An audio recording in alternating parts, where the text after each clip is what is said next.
их хурлаар батлагдчих юм бол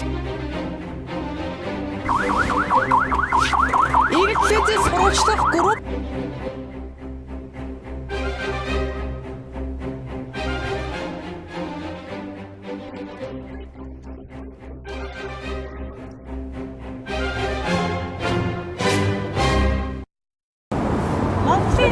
Монгол улсын иргэн Эдвардын сүрэн их залуу тэрбумтанд 51 тэрбум төгрөг өгөх дээрээ тулчглаа. 51 тэрбум төгрөг гэдэг нь Монгол улсын жижиг сумын 255 жилийн төсөв. 51 ширхэг 100 ортой хүүхдийн цэцэрлэг барих хөрөнгө 3 өрөө байр худалдаад авчих мөнгө юм. Алтчангийн гих тодотголтой алтан хадагтай хүү Эдвардын сүрэнд Монгол улсын төр яагаад энэ мөнгийг өгөх дээрээ тулчгав?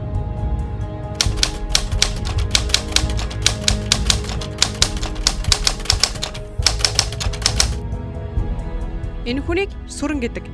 2010 оны 2 дугаар сарын 24-ний өдөр Just Group-ийн ерөнхий захирал Батхууд 30 тэрбум 250 саяыг зээлүүлжээ. Зээлийн гэрээндээ 3 удаа нэмэлт өөрчлөлт оруулж, нэмж мөнгө зээлсээр нийтдээ 32 сая 855 мянган $. Зээлүүлчихсэн байгаа юм. Энэ нь тухайн үеийн ханшаар бодвол 51 тэрбум төгрөг юм. Зээлийн хүүгээ сарын 2.5% байхаар тохиролцжээ. Хэрвээ Just Group энэ мөнгөө төлж чадахгүй болбол Хадгаламж банк төлнө гэж баталгаа гаргажээ. Баталгаан дээр тухайн үеийн Хадгаламж банкны захирал Хүрлотер гарын үсэг зурж тамга дарсан байгаа юм. Just гэж хувийн компани төлж чадахгүй байгаа үрийг Хадгаламж банк төлөх баталгаа гаргасан учраас нэг эзэнтэй байгаа юм. Эзэн нь Батхүү.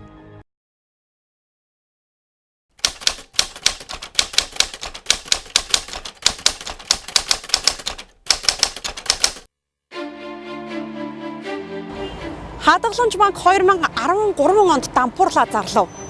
Зарим эрх үүргийг нь төрийн банкнд шилжүүлв. Энгийнээр хэлбэл Хадгаламж банк төрийн банк болсон гэсэн үг.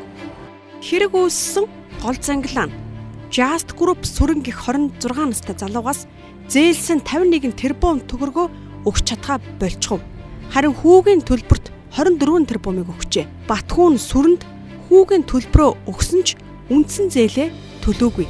Үндсэн зээл буюу 51 тэрбумаа төлөөгүй учраас төлбөрийн баталгаа гаргаж өгсөн Хадгаламж банк буюу одоогийн төрийн банкнаас сүрэн мөнгөө нэгсэн юм.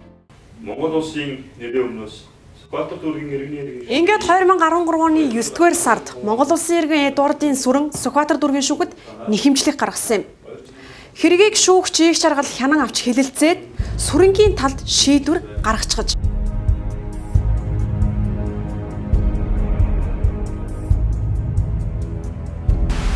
өөрөөр хэлбэл Just-ийн Батхүүгийн үр Монголын үр болж хувирсан юм.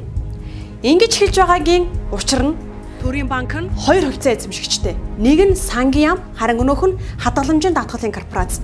Ийм л шийдвэрийг Монголын шүүх гаргачихж.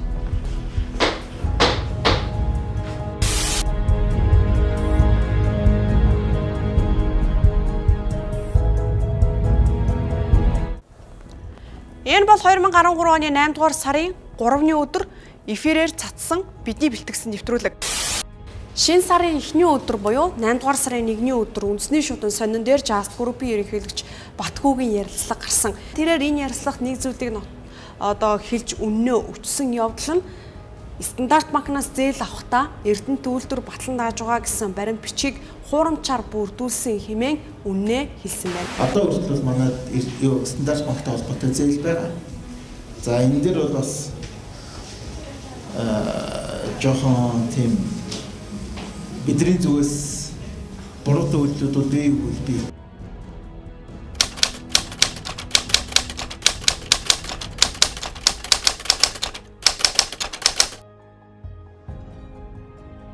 За энэ нэвтрүүлэгт Just-ийн Батхүү гихчин стандарт банк буюу Өмнөд Африкт байрлалтай тэр банкнд хуурамч баримт бичиг үйлдээд Эрдэнэт үйлдвэрийг барьцаанд тавьчихсан тухай үзүүлдэг юм.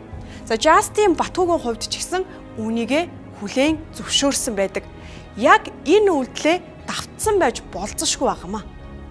Just Group-ийн захирал Батхүү сүрэнгийн үрийг дарж чадахгүй бол Хадгаламж банк төлнө гэд гаргачихсан байгаа энэ баталгаа нь хууль ёсных биш байх маш өндөр магадлал байна. Ингэж хэлж байгаагийн учир нь хуурамч гэдгийг нь дараах баримтууд өгүүлэх юм. Төлбөрийн баталгаа гаргасан 2010 оны 2 дугаар сарын 24-ний өдөр Хадгаламж банкнд баталгаа гаргах тусгай зөвшөөрөл байгаагүй. Энэ бол Монгол банкнаас Хадгаламж банкнд олгосон төлбөрийн баталгаа гаргах тусгай зөвшөөрөл. Энэ тусгай зөвшөөрлийг 2012 оны 10 дугаар сарын 24-ний өдөр гаргасан байгаа юм а. Энэ Монгол банкны ерөнхийлөгчөөс өгсөн албан бичигт ийм бичсэн байгаа. 12 оны 10 сарын 24-нд гээд Хадгаламж банк нь өөрийн нэрийн өмнөөс 3 дахь этгээд их усүртэй баталгаа батлантад гаргах үйл ажиллагаа эрхлэх нэмэлт зөвшөөрлийг олгосгоо гэж. Тэгэхээр зэрэг 12 онд л нэмэлт зөвшөөрөл авсан байгаа. Тэгэхээр 10 онд баталгаа батлантад гаргах эрх зүйн үндэс нь байхгүй байсан байна гэж. Банк төлбөрийн баталгаа гаргавал Монгол банкнд заавал мэддэх үүрэгтэй бас ёстой. Гэтэл манайх ингээд сүрэн их залууд баталгаа гаргаад өгчлөө шүү гэдгээ Монгол банкнд мэддэгдээгүй гэж Монгол банк хариу тайлбар өгчгөөд байна. Бүртгүүлээгүй гэдэг тухай бичиг өгсөн байгаа энэ. 14 оны 5 сарын 28-нд Монгол банкнд бүртгүүлэх ёстой шүү дээ. Бүртгүүлэх ёстой. Тэгтэл Монгол банкнаас ирсэн бичгэнд батлан даалтын гэрээнүүд Монгол банкны данс бүртгэлд бүртгэгдээгүй байна гэж 14 оны 5 сарын 28-нд манайд өгсөн албан бичгэндээ дурдсан байна. Гэвч Хадгаламж банк тухайн үедээ ийм их хэмжээний үнийн дүн бүхий батлан даалт гаргах санхүүгийн боломжгүй байж. Дээр нь банкны тухай хуулиач зурдсан байна. За энэ хуулийн 17-гийн 3-т зааснаар банкнаас нэг холбогдох этгээдэд олгох зээл баталгаа батлан даалтын дүн нь өөрийн хөрөнгийн 5%-аас нийт холбогдох этгээдийн зээл баталгаа батлан даалтын дүн нь өөрийн хөрөнгийн 20%-аас хэтэрч болохгүй гэсэн байдгийн байна. Өөрөөр хэлбэл Хадгаламж банк өөрийн Just Group-д 50 тэрбум төгрөгийн баталгаа гаргаж өгөхийн тулд нийт хөрөнгө нь 1 их 80 төгрөг байх ёстой байсан юм. Ийм их хэмжээний хөрөнгөтэй банк Монгол улсад өмнө нь ч одоо ч байхгүй. Тухайлбал өнөөдрийн байдлаар хамгийн том банк болох Хаан банк 790 тэрбум, Худалдаа хөгжлийн банк 650 тэрбум, Голомт банк 410 тэрбумын өөрийн хөрөнгөтэй байна. Төлбөрийн баталгаа гаргахдаа бас нэг хэмжээ хязгаартай байдаг байх л та. Хязгаар нь хичнээн хувь гэж тогтоосон байна. Ер нь өөрийн хөрөнгийн 20% гэдгийг. Мөн энэ мөнгийг зээлсэн гэх төлбөрийн баталгаанууд нь Хадгаламж банкны архивт огт байхгүй. Тухайн төлбөрийн баталгаануудын огноо дугаарууд нь өөр бусад баримт бичгийн огноо дугаартай давтсан байгаа баримтыг та үзэж байна. Хамгийн гол нь Хадгаламж банкнаас төрийн банк руу эд хөрөнгө шилжүүлэхэд энэ 51 тэрбум төгрөгтэй холбоотой баримт бичиг гэрээ сэл төрийн банкнд огт ирээгүй гэдгийг төрийн банкны хэлж байна. Энэ бүхэн нь Justийн Батхүү, Хадгаламж банк 2 сүрэн гих залууд хуурамч төлбөрийн баталгаа гаргаж өгсөн байж мэдгээр байгаа юм. Өмнөд Африкийн банкнд хуурамч баталгаа гаргаж өгсөн шигэ сүрэнгч хуурсан байж мэднэ. Энэ хэрэгтэй холбоотой баримт материалуудыг цуглуулахад ийм их болсон. За яг энд байгаа баримт материалуудыг эрүүгийн цагдаагийн газрын эдийн засгийн гэмтрэхтэй тэмцэх хэлтсээс шалгаж байгаа юм байна. Өөрөөр хэлэх юм бол хуурамч баримт бичиг үйлдэж төлбөрийн баталгаа хуурамчаар гаргаад сүрэнгээс одоо мөнгө зээлсэн үү гэдгийг нь шалгах юм. За тийм учраас бид энэ хэрэгтэй холбоотой хүмүүстэй бүгднтэй нь холбоо барихыг оролдсон. За тухайлбал Алтан хатагтайтай холбоо барьж бол чадаагүй. Түүний хувьд бидэнд ямар нэгэн байдлаар хариу өгөөгүй. За харин Justийн Батхүүтэй холбоо барьж чадсан. За түүний тайлбарыг танд хүргэлээ. За харин Бацаахан хувьд төрийн банкны гүйцэтгэх захирлаар ажиллаж байсан түүний хувьд арга гэрийн бас гацэгдaltaй байгаа учраас уулзах боломжгүйгээ тайлбарлсан. За харин сүрэнгийн хувьд бид утсаар холбогдож чадсан. За гэхдээ ямар ч ярилцлага мэдээлэл тайлбар өгөхийг хүсээгүй бололтой утсаа өгсөөггүй тасалсан. Сүрэнгийн яриаг сонсъё. Сайн байна уу? Сүрэн гэж хүнтэй яахгүй. Сайн байна уу? Би Eagle телевизэд ярьж байгаа юм. За. Онтор соёо гэж үүсч байна. Төрийн банкнаас 51 тэрбум төгрөг нөхөмжилж байгаа юм гэсэн. Улаанбаатар хотын төвөөс зүүн хоошоо 30 орчим км газар яваад Санзаа хотхонд бид ирлээ. За яагаад энд ирсэн бэ гэхээр сүрэнгээс 51 тэрбум төгрөгийг зээлж авсан Justийн эзэн Батхүүтэй уулзахаар бид Санзаа хотхонд ирсэн. За энэ хамийнхны хэлж байгаагаар Батхүүгаан хувьд Санзаа хотхонд бол өөрөө амьдарч байгаа юм байна. За гэхдээ харуул хамгаалалт өндөртэй байдаг учраас за тэдгээр хүмүүс өөрсдөө бидэнтэй уулзахыг зөвшөөрөхгүй юм болвол бидний ботгошоо одоо нэвтрүүлэг нэвтрүүлэх боломжгүй байдаг юм байна. За яг одоо харуул хамгаалтынхны одоо хүмүүсийн хэлснээр биднийг одоо дотгошоо нэвтрүүлэх боломжгүй гэж хэллээ. За ингээд бид Батхуугаатай уулзаж чадсангүй. Ингээд бид түүний хит хитэн утасны дугаарыг олж холбоо барьж чадлаа. Батхуугаан хувьд нүүр тулж уулзах боломжгүйгээ хэллээ. Гэхдээ хуурамч баримт бичиг үйлдэн хэнийг ч хураагүй. Бүх зүйл хууль ёсных гэдгээ мэдгдсэн юм. Би Eagle телевизээс ярьж байна. Болортуяг эзэтгүүлж байна. За наач нөгөө цагтаа магадгүй шалгалтай л байгаа л да. Тий. Тэгэхээр тэгж бас хамаагүй уулж ярьж болохгүй л байх та. Төрийн банкны зүгээс бол төлбөрийн баталгааг нь хуурамч гэж үзээд байгаа юм билээ шүү дээ. Харин тийм тэрийг шалгаж байгаа. Тэгэхээр наач чинь хуурамч биш л дээ. Хуулийн дагуу хийсэн байгаа шүү дээ бүх юм. Бүх юм нь хуулийн хуу. Ямар ч хэрэгтэй байхгүй. Хуулийн дагуу байсан ч гэсэн хувийн компани захирлан тавьсан өрийг төр ерөн төлөх нь таны бодлоор зүгээр үү? Үгүй наач чинь төр биш шүү дээ. Наач чинь хадгаламж банкыг авсан үнийн юм чинь бас хөрөнгөний авсан бол бас хариуцлага нь өөрчлөлт ёстой гэж би ойлгож байгаа шүү дээ. Ер нь бол би тэр хөрөнгөч хүмүүс дээд авсан үнэн батландаас яг хууль ёсны дагуу гаргаж өгсөн үнэн тэрийг хууль бусны хийсэн бүр нэг ч юм байхгүй. Энэ бол алтан хандагтай олон овоотын алтны ордыг эзэмшдэг гэдгийг нотлох баримтууд. За Батхуу захиралтай утсаар холбогдоход ч гэсэн за тиймээ би олон овоотынхаа алтны ордыг алтанд одоо тэр чигт нөхчихсөн байгаа гэдгийг хэлсэн. Өөрөөр хэлэх юм бол шүүхээс алтан хандагтай хүү сүрэн мөнгө нэхэмжилж 51 тэрбум төгрөг нэхэж байгаа хэдий ч за Батхуу захирлын хувьд 51 тэрбумынхаа тодорхой хувь болгож олон овоотынхаа алтны ордын одоо хувийг одоо бүр мөсөн өгсөн гэдгээ өөрөө хэлж байна. Олон овоотын хувьцааг алтангой эзэмшдэг юм билээ шүү дээ, тий? Тэгэхээр тэр нь хувьцаа эзэмшдэг байдал нь танаас ямар нэгэн өглөг авалгын хэлбэр биш үү?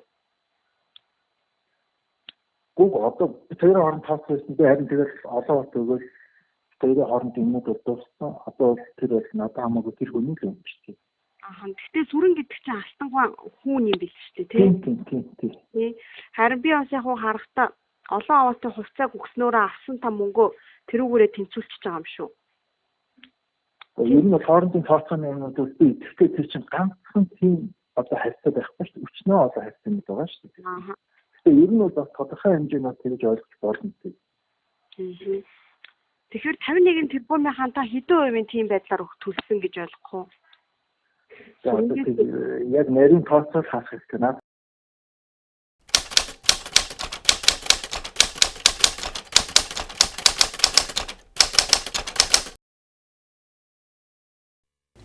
Жастин Батхууд сүрэн гих залуу мөнгө зээлж явахдаа дөнгөж 26 настай байсан.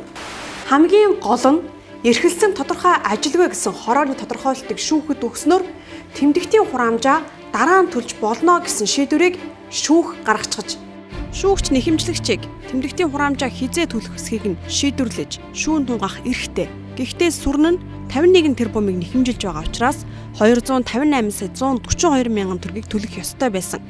Зөвхөн хүүгийн төлбөртөө 24 тэрбумыг авчихсан байгаа. Ахаад 51 тэрбумыг авах гэж байгаа хүнийг ажилгүй гэх үндслээр тэмдэгтийн хураамж авалгүй анхны шүүх хурлыг хийчихсэн. Үүнээс үзэхэд Монголын шүүх алтан хандагтай алтан түнш биш юм бидтэй гэсэн хардлага төрнө.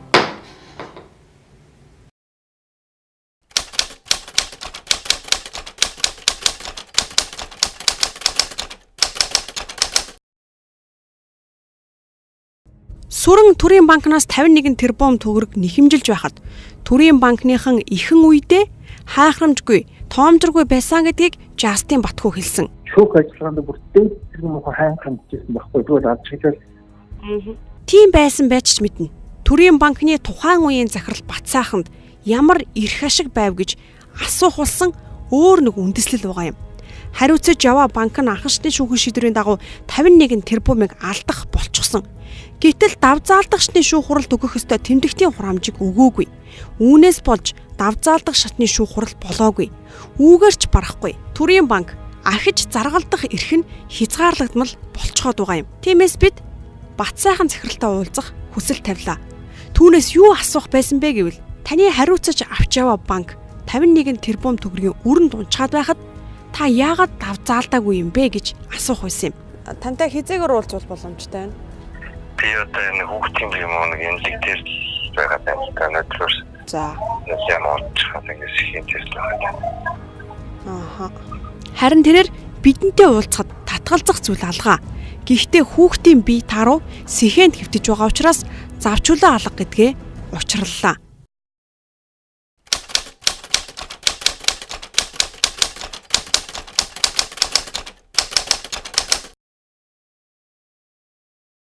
Бид энэ сэтгүүл зүүн ёс зүйг улантаа гიშгэж айлын амьдралыг сөхөх гисэнгүй. Гэхдээ дурдахгүй байж болохгүй нь сүрэн нь та бидний алтчингийн гэдгээр нь мэдэх бизнес эрхлэгч Алтан хатагтай хүү юм. Эрхэлсэн тодорхой ажилгүй 25 настай тэр бумтан сүрэнгийн мөнгө нь түүний ээж Алтангийн хөрөнгө байж болох. Алтан хатагтай хувь эзэмшдэг олон овоотын алтны орд нь Зоос банкыг дампууруулсан. Зоос банк дампуурснаас хохирсон иргэдийн хохирлыг төр барагдуулчихсан. Одоо төрөөр төлүүлсэн мөнгөө Алтан хатагтай төрдөө өгөх үүрэг бий. Харин авалгаараа тэнцвүүлэх гэж ингэж гүйж яваач байж мэдэх гаргалгаа байна. Бас нэг гаргалгаа нь Алтан хатагтай Монгол банкнд өөрийн нэрээр банк байгуулах эрх хүссэн өргөдөл өгсөн тухай Баттай их сурвалжийн мэдээ байна. Банк байгуулах эрх авах нь хүнд учраас эрх өгөхгүй бол би Монголын төрөөс 51 тэрбумын өрөө авна гэсэн шантаажч байж мэдэх. Монголын өр 51 тэрбум төгрөгөөр нэмэгдэхүү. Шүүх хэрхэн шийдвэрлэхийг харах үйлдэлээ. Монгол улсын төсөв сүүлийн 6 жилд байгаагүйгээрээ тасалдаж байгаа энэ үед Монголын төр 51 тэрбум төгрөгөөр юу хийж болох вэ? Ахаад хэлье. 100 ортой цэцэрлэг 51 ширхгийг барих мөнгө. Харин 960 хүүхдийн сургууль 11 ширхгийг, 50 ортой эмнэлэг 22 ширхгийг барих боломжтой юм. Бид олон нийтийн өмнө үүрэг хүлээд яхан хувьд энэ дугаараа бэлтгэлээ. Анхаарал хандуулсан танд баярлалаа.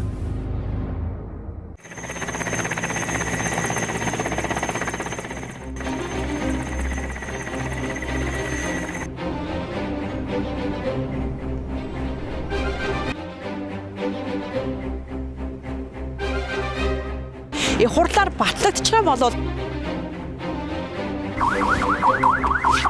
Иргэдийн сурвалжлах групп